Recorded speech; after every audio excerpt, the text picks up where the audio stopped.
Now, Jack, you're another one that's out here at Norm's for the day. He said he'd have a few mates along. You're another one? Yeah, that's right. Yeah. Model A coupe. Yours is a improved A as well, the same as yeah, 1930.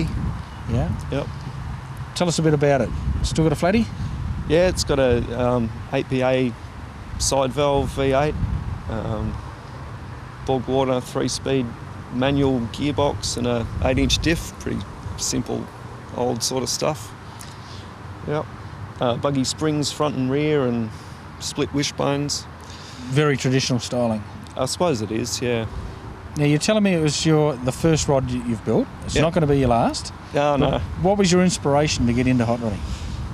Gee, I started out, like with Tiranas and those sort of things that I, had when I was 18, and saw a few rods around and always had in the back of my mind I'd love to build something like that one day.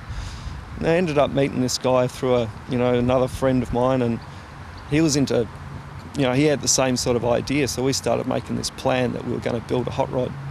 And as it turned out, just as we were planning, he had a fatal head-on with a truck in his Chrysler Royal, and I thought, as a homage to him, I would just continue with the project. So it was 5 years later I was driving it.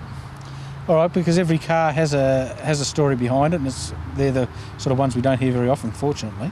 But another one we spoke to earlier was Oggy, and you were looking for ideas for your car, and you kept coming back to Oggy's car.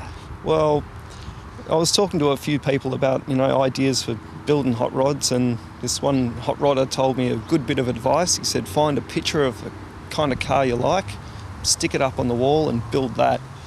So I was going through magazines and I actually saw Oggy's car, and I thought, well, really that's the sort of thing I want to build. So I had the magazine out in the shed and I stuck pictures of it up and went, that's what I'm focusing on. And it's come out, well, you used to got the stock windscreen height, but I suppose the photo of his was with stock windscreen height, was it? Well, this is actually a 2-inch chop. Oh, is it? Sorry. Yeah, but I'm not sure what Oggy's is, but this is the first time they've been parked anywhere near each other, and looking at them both, I thought, yeah, it actually did turn out pretty similar looking. Oh, yeah, and he was quite complimentary of your car and that as well. So you get out there and use it, though? As much as I can. It's on a club permit scheme, so it's like, can't just go for can't go for a spin any time, but which I'd like to do, but I take it out as much as I can. Future plans? For this particular car? In general? This one's pretty much finished as far as I'm concerned. Next project, space permitting, will be a Roth-inspired 60s bubble top car. Okay. Not enough of them around, is there? No, I just love them, so that's what I'm hoping to build next. And with this one, you have taught yourself along the way, because it is your first car. You've done everything right down to the fuel tank and all that sort of thing as well.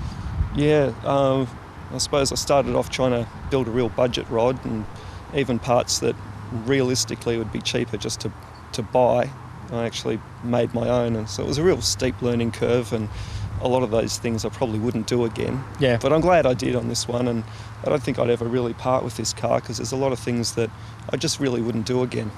And there's a lot of heart in there as well. Yeah, there is. Yeah, yep. So, yeah, no, it's a pretty good car to drive, and I'm happy with the configuration that it's in now, and I just want to keep enjoying it.